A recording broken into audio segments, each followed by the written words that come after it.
card. The referee.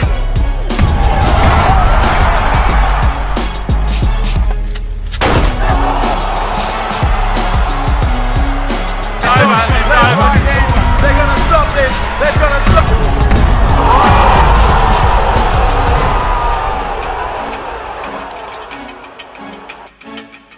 Welcome to the relay. We're covering today's top boxing news. Okay, we'll start with this. Fresh on the heels of her revenge win over Cristina Linardacci, Eddie Hearn has stated that he wants to make Alicia Baumgardner versus Amanda Serrano next and match the undisputed super featherweight world champion with the undisputed featherweight world champion. Solid debut win for Andy Cruz overnight too, and a tough test for Frank Martin. It was an all-around solid show yesterday in Detroit by Matchroom, but the focus of the conversation is Alicia and what's next. She herself called out Katie Taylor, called out Chantel Cameron, called out Amanda Serrano.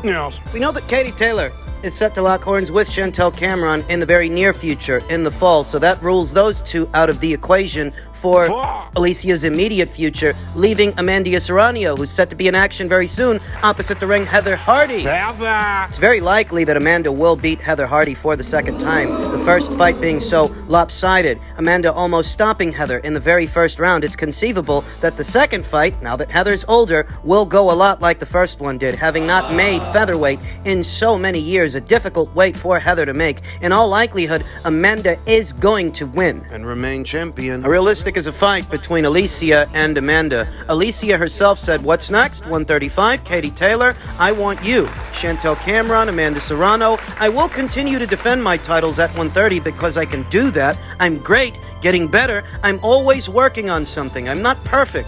I'm always learning." She looked amazing yesterday is what she looked. How realistic is a fight between her and Amanda? Well, it would be a heart-wrenching fight for me to have to watch, a heart-wrenching fight for me to have to digest, as I'm very fond of the both of these fighters. They really are the best of the best at their respective weights and the best of the best in the sport. That's why them fighting is a possibility, because they fight the best. It's what they do. This conversation has gained traction last couple of weeks, the last couple of months, that the featherweight champion might take on the super featherweight champion, though you have to consider that Amanda Serrano, at this point in her career, at least in her own words, she's not interested in fluctuating in weight. The only fight she would leave, the featherweight Division 4, is the Katie Taylor fight, but Katie's spoken for the rest of the year. It would take a lot of money to entice Amanda Serrano to start fluctuating in weight again, to move up from featherweight up to super featherweight for Alicia. So how realistic the fight is questionable. How much money would Eddie have to offer Amanda to get her in the ring with Alicia if he can't get her in the ring with Alicia? Listen, I have it on very good authority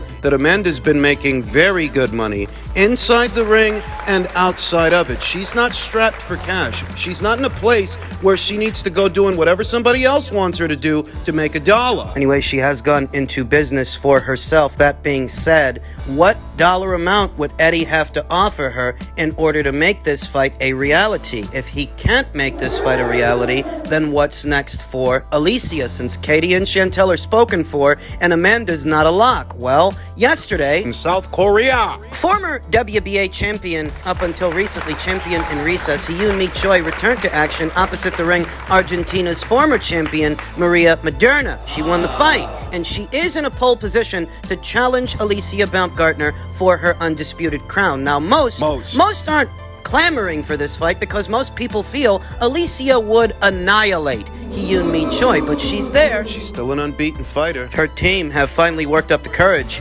to challenge Alicia for what she's got. The fight is a genuine possibility. Yet another possibility is a fight with Belgium's own former champion, WBC interim titleist, Delphine Persoon, who's coming off an arduous win over South Korea's Baumgardner. She defended the WBC interim title in her native Belgium successfully and remains in a pole position to challenge Alicia for all the belts, even at this age, the advanced age of 38, close to 40? Somewhere around there. She's still dangerous. She's still a threat to Alicia Baumgardner, her aggressiveness, her power, her volume punching. She She has a legitimate claim to challenge Alicia for all the belts. Vaguely recall hearing something about Delphine incurring an injury in the Baumgardner Shin fight, so I don't know how long she'll be out of action. When exactly would she be ready to challenge Alicia? But I'm sure it's a fight that Delphine is receptive to. Alicia herself says she's going to keep making 130. She's going to keep defending her titles because she can. So it is realistic that she might satisfy one or some of her mandatory challengers. Heavy is the head that wears the crown. For every single one of those alphabet titles she's got, there's a mandatory challenger in play. So for the time being, while she waits for a bigger fight to open up, those are two distinct possibilities. The Hyun-Mi Choi fight and the Delphine Persoon fight. And I would like to see Alicia get back out there one more time in either the fall or winter months. To keep the momentum going. I think most people would agree if Hyun-Mi Choi ends up being next, Hyun-Mi Choi, she gets stopped. She gets knocked out. She don't go the distance. More mouth-watering fight of the two is the Delphine Persoon fight. A dangerous fight, but still a titillating fight with a familiar face and a dangerous, capable fighter. We'll see what shakes out. Congratulations to Alicia again. Men's super middleweight news, Canelo Alvarez was asked about having to fight Jermell Charlo instead of Jermall, and he was quoted as saying, "I never thought about it. They said that the other Charlo was not ready and that they want Jermell Charlo. I said, okay, whatever. I don't care. Bring whatever. I don't care." In spite of the recent gripes from the Booberts, the momentary gripes, Jermell Charlo, these are two fighters who the Boobirds were accusing Canelo Alvarez of avoiding, only so that when he mounts up to fight them, they start complaining about that. These are not boxing fans. These are malcontents, miserable individuals that view boxing through a very bitter and discontent lens. Silver lining is that these Boobirds contribute more complaints than actual cash flow to the sport. So in spite of what they might jump on social media complaining about and saying, what they think doesn't matter. First glimpses of Jermell Charlo in preparation in camp for the Canelo Alvarez fight with Joan Guzman, and the implementation, the strategy, seems akin to what we saw in the Brian Castano fight. Movement, using his height, using his length to keep Canelo outside of the pocket. That's what I said. That because Canelo Alvarez has similar physical dimensions to the shorter, stumpier fighter in Brian Castano, in all likelihood, Jermell's strategy for Canelo might look similar to the strategy he used for Brian, with the difference being that Brian is a pressure guy, throws punches in bunches, often throwing caution to the wind. The openings you get in a Brian Castano fight may not be there in a Canelo fight because Canelo is more defensively responsible, even when he's applying pressure. Baiting his opponents to throw by closing in and then countering what they throw, catching and shooting behind a high guard. His shot selection, he's more methodical and more accurate and a stronger puncher, I'd say, stronger than Brian Castano. So while Jermell might have the right idea, doesn't mean he'll have the same success. Lest we forget,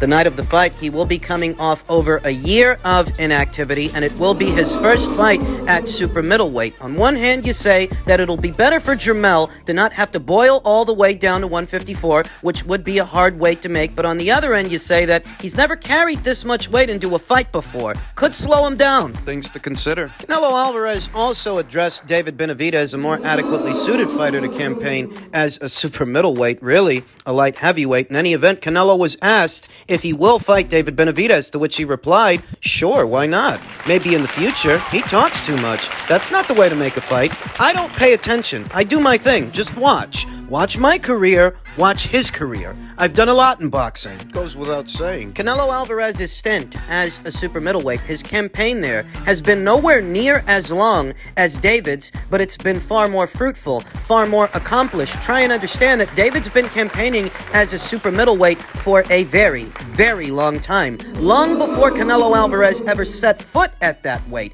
And he didn't get nothing done. All he did was lose his belt 2 times, fucking around. Now he acts like the world owes him something. His fans do too, those misguided idiots. But a recent interview with David Benavidez's father, Jose Benavidez Sr., his public apology to Canelo Alvarez for the smear campaign they've been running the last year or so, has elicited a lot of silence from David's fans. Real quiet now. Oh, so you wait until Canelo Alvarez crosses to your side of the street, inks a multi-fight deal, a 3-fight deal, before you decide to apologize, before you decide to say you got carried away. We talked about that here on the channel, and how these guys have always been charlatans. Yeah. I've always seen through their gimmick. Anybody that bought into this guy's hype is a fucking idiot. These guys are obvious grifters looking to curry favor with the fans by slandering a more accomplished and ambitious fighter than their fighter. Than David. What are David's plans for the fall and winter months? Is he only going to fight once this year, the same way he did last year? Squander more time? Piss away more time? Playing it safe? Because a fighter in his mid-20s, who's supposed to be at the peak of his powers and the height of his popularity, should be fighting more than just once a year in order to curry more popularity, in order to cultivate more favor amongst the fans. Last year, all David Benavidez did was fight an over-the-hill, past it, David Lemieux, a guy who so obviously was past his best days, and anybody could see it. Yeah. This year, all he's done is take on Caleb Plant well after Canelo knocked him out. Convenient that he waited until after Canelo knocked him out to finally fight him when he could have fought him before Canelo. He had that option. When they were champions. Convenient that he waits until someone exposes kinks in Caleb Plant's armor to finally find the courage to fight him. In any event, that's the only fight that he's had this year. He completely blew off the idea of fighting David Morrell in the fall, even though that's what both his father and his promoter led all of us to believe, that he'd fight that guy in the fall. He said screw that. He'd rather fight Jaime, knowing that Jaime is on another side of the street, promoted by Golden Boy and fighting on DAZN. He called it fake news, is what he called it, which is peculiar because that news was coming from his own side, his own team. The idea that he would fight David Morrell later on this year. We don't know what he's going to do because it doesn't look like he's going to fight Jaime Munguia, but he himself is not receptive to fighting David Morrell. If he only fights once this entire calendar year, how else do you interpret that? How else are you supposed to interpret it aside from him playing it safe? Him trying to make it to a Canelo Alvarez fight by skirting around dangerous and interesting fights with interesting fighters. If he only fights once this year, the same way he did last year, what other way are you supposed to interpret that? While his father grovels to Canelo Alvarez for forgiveness on camera. It's pathetic is what it is, and it's no less than I expect from this team of charlatans. You want to play nice now. I actually hope David Benavidez does get the fight so that he can be exposed in front of the same people that tried to put him on a pedestal, the same people that were hyping him up. I actually hope David does get the fight inside of the next 2 to 3 fights. Because he's a basic fighter, and I've always said that. Finally, in men's heavyweight news, Frank Warren questions Anthony Joshua's ambition, lack of it, in latest interview. Now, why Frank Warren would be carrying on about Anthony Joshua, still thinking about Anthony Joshua. It's because of what I told you. They never had any intention of fighting Alexander Usyk, and they thought they could use Anthony as a safety net. Frank Warren has questioned Anthony Joshua's lack of ambition in a recent interview with Seconds Out, discussing Joshua's decision to rematch Dillian White instead of pursuing a fight with Tyson Fury, Expressing his dissatisfaction. But the pendulum swings both ways, old fish eyes. Many could interpret Tyson Fury giving Derek Chisora a rematch, a third fight, really. A pointless one since he won the first 2. How is that not a lack of ambition? There are plenty of other guys out there more deserving of a title shot that were more deserving than Derek Chisora. Isn't that a lack of ambition? I'd say it is. I'm really amazed at the lack of ambition that AJ has. I don't understand why he isn't fighting for a title, Warren said. He found it particularly puzzling that in his position, Joshua was avoiding a fight with Fury, instead opting to face White. Oh, because it's not like you guys didn't waste his time before with your unnecessary time constraints and deadlines. I haven't soon forgotten, but that's what Frank Warren is hoping. He's hoping people forgot that Tyson Fury's the one that mucked up that entire situation. Warren further speculated that Joshua's decisions were financially driven, And Tyson Fury's aren't? rather than stemming from a desire to reclaim his title. Get a whiff of this guy. It's not about fighting for a title, it's about money. And that is the bottom line of it, he said. Warren criticized Joshua for ignoring the opportunity to fight at Wembley, a proposal that had been open for Fury both late last year and earlier this year. And based on how things went late last year, the time wasted in a fight that didn't materialize based on Tyson Fury's deadlines, Right. his demands, why would they allow Tyson Fury and Frank Warren to waste more of their time? In obvious contrast, Warren praised Fury for his willingness to fight at Wembley despite the potential lesser payday. Tyson was willing to do the fights at Wembley, which would have gotten less money, he said. Drawing a comparison with Joshua's stance, Warren's critique of Joshua wasn't limited to his fighting decisions. He also addressed the pricing of Joshua's rematch with White on the sports streaming service DAZN. The match, despite Joshua not being a world champion anymore, is set at a price point equal to when he was a champion. So what? What concern is that of yours?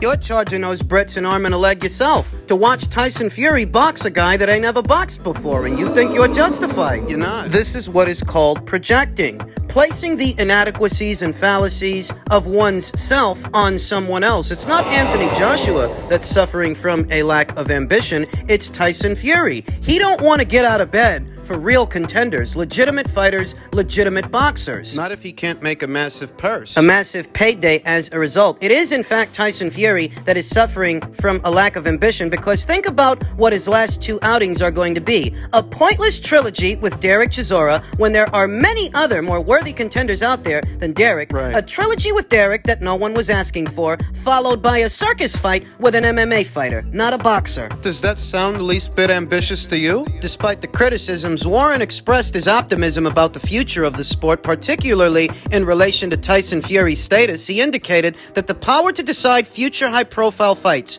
would be with Fury and his team. You're going to have to fight Tyson. That's where the big money is. It's with Tyson. If the big money were with Tyson, he wouldn't have resorted to fighting an MMA fighter for a big purse. He'd be able to get one on his own, off his own name alone, but he can't. He can't fight a Makhmudov. He can't fight a Frankie Sanchez. He can't fight a Martin Bakole and get paid the way he wants to get paid, because he's not really the big money man. He brings up Anthony Joshua because he's resentful that Anthony didn't take the bait, that Anthony did not allow them to use him as an alternative to an Usyk fight, which really is the fight that Fury should be pursuing. But you see what the topic of conversation has become. It's back to Tyson Fury and Anthony Joshua. What about Usyk? Where's Tyson Fury's ambition to fight him? Because he beat Anthony Joshua 2 times. Where's Tyson Fury's ambition to fight Alexander Usyk? Where's his ambition to unify all the belts in this division? Where is it? They're projecting, is what they're doing. Resentful that Anthony Joshua himself doesn't need Tyson Fury to be in a big fight.